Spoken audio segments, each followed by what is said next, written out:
Welcome back to Declutter Revolution, and we're here to bring you something pretty much everyone needs: a simple, realistic way to reset your living room without getting overwhelmed. Let's be honest, this space ends up holding everything: blankets, remotes, toys, homeschool books, even swag bags you forgot to unpack. It's not just a living room anymore, it's a drop zone for the whole family.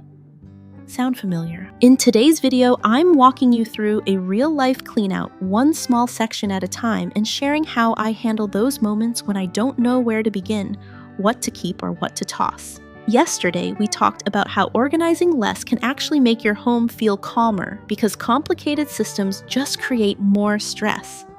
Today is the perfect example of that in action. No fancy bins, no full-day cleanups, just simple sorting that fits into regular life and helps your brain breathe a little easier. Let's get into it. The first spot I'm starting with today is our blanket basket. It's supposed to be just for cozy throws and extra pillows, but like a lot of things in this house, it slowly turned into a drop zone. I can already see a random sock poking out a Halloween headband, which is definitely from last year, and a squished cereal bar wrapper that nobody will admit to. I'm not trying to make this a big project. I just need to make it a little better than it was 5 minutes ago. So I'm pulling everything out onto the floor and giving the basket a quick shake. Outside, lots of crumbs. No surprise. As I sort, I'm making 2 simple piles. One for clean seasonal blankets that actually belong here, and one for things that need to go elsewhere. I found an old Christmas throw that smells a little musty, and a few pillow covers that haven't seen the washing machine in way too long. Since I've already got a laundry load going today, I'm just adding these in. That's something I've learned to do over time: combine tasks when I can. If the washer's already running, why not refresh a few linens at the same time? It doesn't feel like a decluttering day, but this still counts. I'm also finding things that clearly don't belong, like a coloring book, one mitten, where's the other one, and a reusable shopping bag I thought I lost. Those are going back to their homes, well, at least to the right rooms. We'll call that a win. What I love about starting here is that it's simple. No emotional decisions, no drawers to reorganize. Just a quick sweep of a spot that's been bugging me every time I walk past it. And honestly, that's how most of my decluttering gets done. Not in giant marathon sessions, just one corner, one basket, one decision at a time while dinner's cooking or in between picking up the kids. That's the kind of organizing that actually fits into real life. So now the basket only has what I want in there: soft, clean throws that we actually use. And best of all, I didn't have to pause my whole day to do it. And speaking of items we hang on to, in tomorrow's video, I'll be sharing how I deal with decluttering when things feel sentimental. If you've ever kept something just because of the memory attached to it, even if you don't use it anymore, we're going to talk about that. What to keep, what to release, and how to do it with kindness. Let's keep going. There's more to reset in this living room. Next up is the area around our TV, the unit underneath, and the shelves on either side.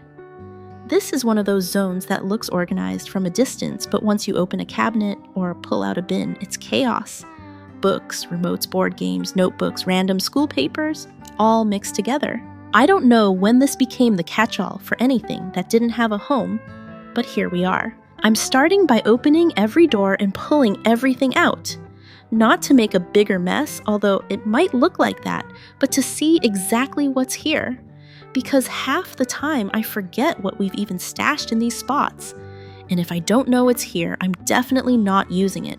As I sort, I'm not aiming for perfection, just grouping by type.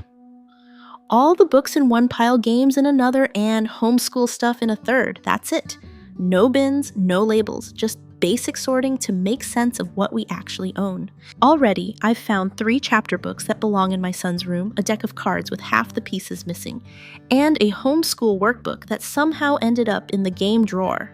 This is why I don't over-organize these spaces, because they don't stay perfect, and they don't need to. This part of the living room is what I'd call a multi-use zone.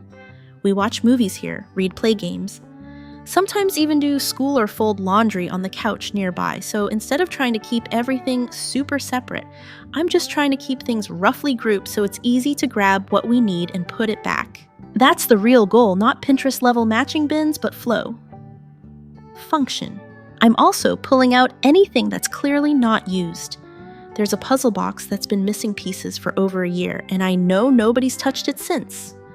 That's an easy yes for the donation pile. Same with a board game that's outgrown. We loved it, but we've moved on. Once everything's sorted, I do a quick dust of the empty shelves, they needed it, and put things back by category.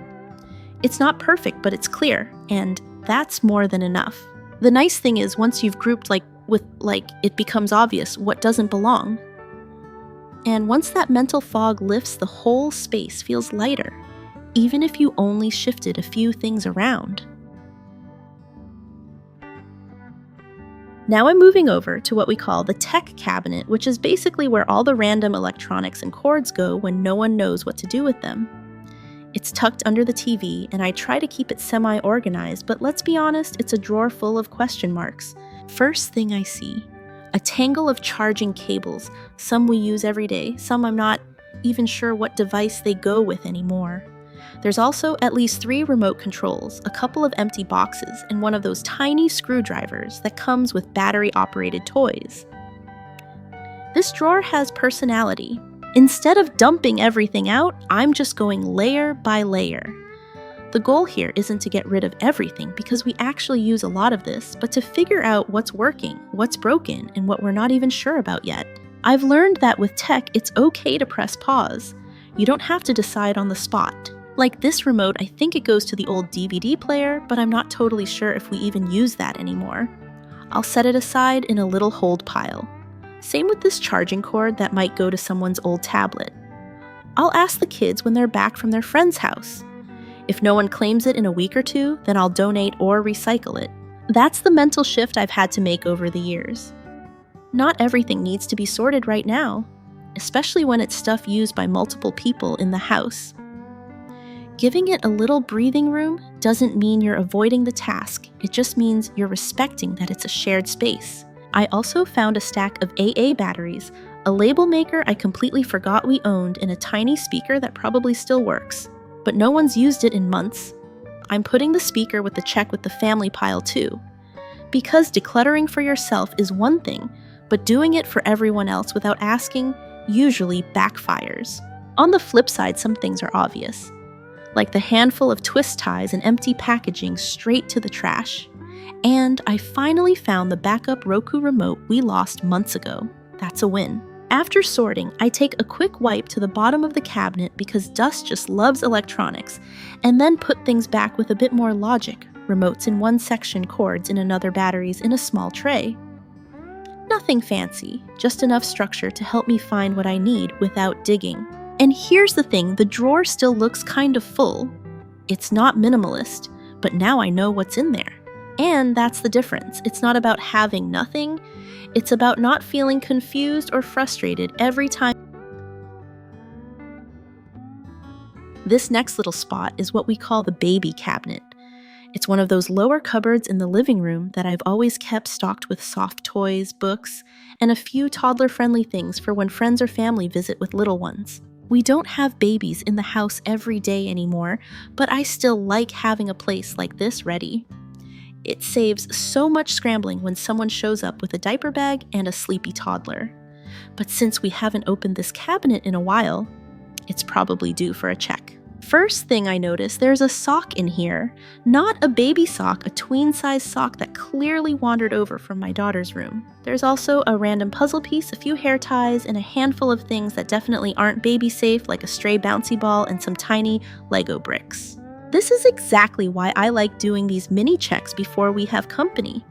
Because the last thing I want is to hand a baby a bin full of choking hazards. And doing it now when I'm not rushed makes it simple. I start by emptying the main bin onto the rug so I can really see what's here. I'm checking each toy for broken parts or loose pieces. Some books have torn covers and there's a soft fabric block that's, well, let's just say it's seen better days.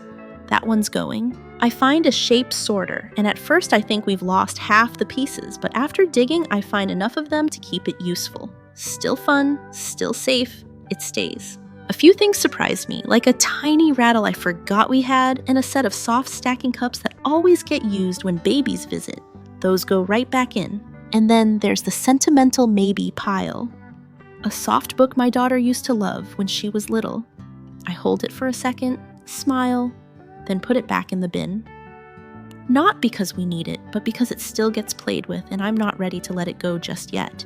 After sorting, I give the bin a quick wipe with a damp cloth toss in a dryer sheet to keep it smelling fresh, and restock only the items I know are safe, clean, and still age appropriate. What I've learned is this having a baby-safe space ready ahead of time makes visits smoother and helps everyone relax, especially new parents. No frantic toy washing, no last-minute panic.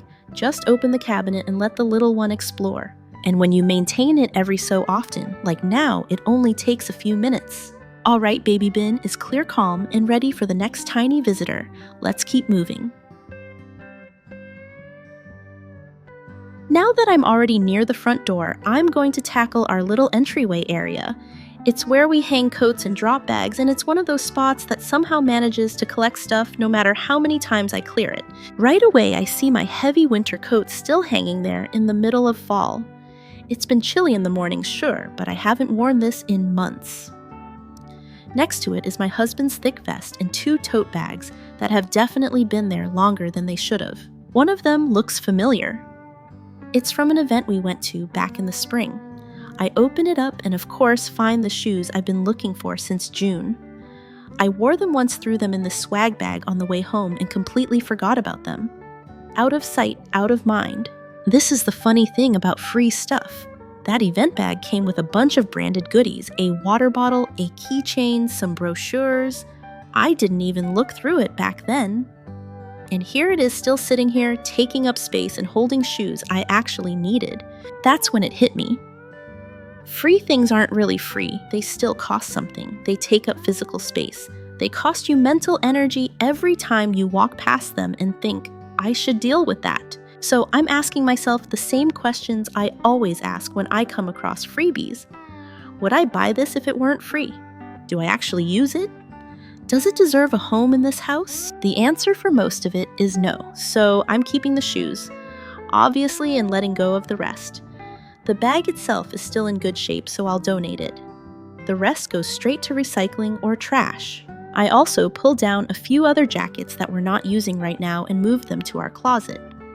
The goal here isn't to empty the space completely, just to make it so that we're not ignoring it anymore. I give the floor a quick sweep and straighten the shoes that are staying. It already feels more open. This little corner reminded me how easy it is to delay decisions about stuff, especially when we think. Since the entryway is finally cleared, I'm taking a minute to hang up a piece. I thrifted a while back, a vintage charcoal drawing I found at a local market. It's been sitting in our hallway closet, waiting for the right time, but honestly, now feels like a good time. There's this spot right by the kitchen, the side of a cabinet, that's always felt a little plain. I've walked past it 100 times thinking something could go here, and today, after all this tidying the room, finally feels ready for something a little extra. The frame is slightly scuffed, but that's part of its charm. I give it a quick wipe and check the back to see how I want to hang it. I'm using one of those removable 3M hooks. I actually found a pack of them earlier when I was sorting the tech drawer, so that worked out perfectly. No nails, no damage, no overthinking. As I hold it up and step back, it just feels right. Nothing big, nothing dramatic, just a small detail that makes the space feel more loved. And I think that's something we don't talk about enough with decluttering. It's not just about taking things away. Sometimes it's about creating space for something beautiful, something meaningful, even if it's tiny. This isn't about perfection or styling a room for Instagram. It's just about enjoying the little details that make a space feel more like you. For me, hanging up this piece isn't just decor. It's a moment of pause, of saying, okay, we've made progress. We've cleared space. Now let's enjoy it a little. And here's the thing. I wouldn't have even thought about hanging it if I hadn't cleared out that entryway first. The clutter would have distracted me, or made me feel like I had to fix everything else first. But now I had 5 minutes, I had the hook, and I had a clear wall. That's all it took. So if you've got something tucked away, a print, you love a photo you've been meaning to hang, even a small shelf, maybe today's the day to bring it out. Not as a reward, but as part of the process. Decluttering doesn't just clear your space, it clears your eyes, so you can finally see what you want to live with. All right, art is up, hooks are holding, and the space feels a little more mine. Let's keep going. Next up is one of our storage ottomans, the one I usually use for extra blankets and seasonal pillow covers. It's been a while since I opened it, so I honestly don't remember what's in there, which is already a sign it needs a little check-in. I pop off the lid and yep, it's one of those classic moments where you think, why did I keep all of this? There are a few vacuum-sealed bags I used back when we had way more seasonal stuff, plus a throw blanket I forgot even existed, and a handful of random things tucked along the edges, including a garden glove and a baby burp cloth. Real life. First things first, the vacuum bags. They were helpful back when we had bulky holiday pillows and an overflowing blanket collection. But now that I've pared things down, they're actually taking up more space than they're saving. I've only got a few seasonal covers left, nothing that needs compressing, so I'm letting the bags go. That's one of those sneaky decluttering moments when the storage solution becomes clutter. It served its purpose once, but if your stuff has changed, your system can change too. Next, I give everything a quick look over. A couple of covers still smell like cedar from last winter, so I toss them in the laundry. The rest are in good shape, neatly folded and worth keeping. I keep only the ones I know we'll actually use again. You know, the ones soft, easy to wash, no weird textures. Everything else goes into the donation pile. I also find a real hair tie, one that actually holds my hair instead of those little kid ones that snap after one use. Instant win. That's going straight to the bathroom drawer where it belongs. As I work, I'm reminded how useful this kind of storage is, but only when it's not stuffed full of things I forgot about. I'd rather open this up and find 3 good blankets than 10 random maybes. Once it's cleared out, I do a quick wipe inside, then refold and place everything back in without the vacuum bags. Now it's breathable, accessible, and it actually fits the season we're in. No more digging through off-season stuff just to find the one throw I wanted. This ottoman isn't just storage, it's also extra seating and sometimes a play surface when the kids pull out board games. So keeping it simple makes everyone's life easier. I close the lid, and just like that, another little corner feels done. No big moment, no after reveal, just progress. Quiet and steady, and sometimes that's the best kind. Let's move on to the next. Now I'm opening up the second ottoman, the one we use to store board games. And I already know this one's going to be less about decluttering and more about rearranging. As soon as I lift the lid, it's like a mini game store in here.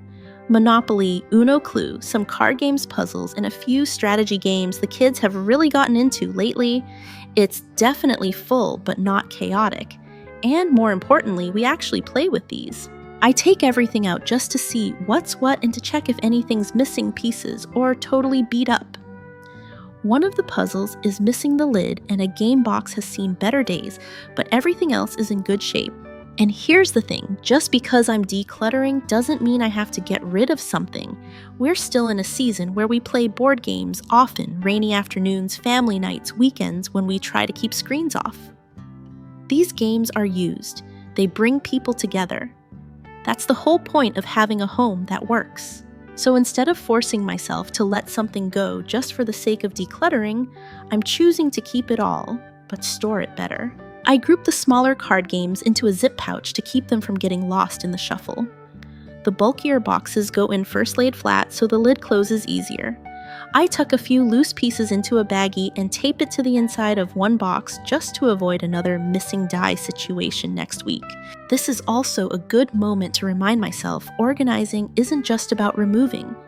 It's about making space for the things that work. Things that are used, loved, that serve your life as it is right now. If I had tried to declutter this space with a minimalist mindset, I might have gotten rid of half of it and then ended up buying it back a month later when the kids asked to play. That's not practical. That's just exhausting. So I'm giving this ottoman a little breathing room by adjusting how it's packed, not what's inside.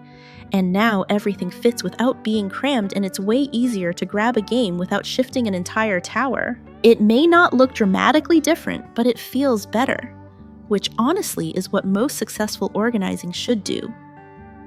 quietly support your daily life, not get in the way of it. Lid goes back on, job done, and no guilt about keeping what we actually enjoy. All right, let's see what else needs attention today. Last up for today is this little secretary desk I moved into the corner a few weeks ago. It's vintage solid wood, slightly beat up, and I love it. But when I moved it, I never actually went through the drawers. I just brought the clutter along with the furniture. You know how that goes. Right now, it's holding a strange mix of some old batteries, a stack of greeting cards, part of a craft project I forgot about, and a few random tools that clearly wandered over from the junk drawer.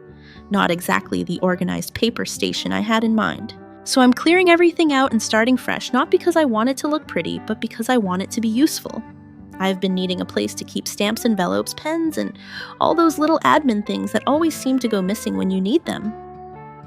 And instead of buying a whole new setup, I realized this desk can be it. That's something I've really come to appreciate in the last few years.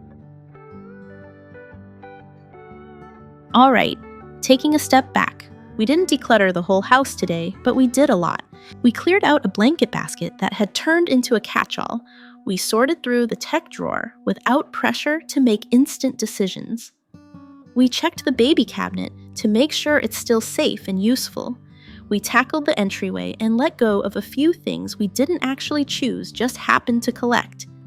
We gave space to things that do matter, like family games we still play and a little vintage art that now has a home on the wall. And we repurposed a piece of old furniture into something that makes our everyday life a little smoother. And more than anything, I hope this video showed you that you don't have to finish everything to feel progress. Sometimes just opening one drawer, one basket, one cabinet, and making it a little better is enough to shift your whole day. If any part of this video inspired you, maybe pick a small spot in your own home today and reset it with me. Doesn't have to be big, just one thing. You'll feel the difference. And if you found this helpful, I'd love if you gave it a like, shared it with a friend who might need a calm reset, or subscribe so you don't miss what's coming next. Because in tomorrow's video, we're talking about something close to the heart: how to declutter when you're someone who naturally holds on to things. Not because you're messy, but because so many items carry meaning. I'll be sharing how I've learned to let go without guilt, and how to make space without feeling like you're erasing memories. So I hope I'll see you back here for that. Thanks so much for spending this time with me, and I'll catch you in the next video.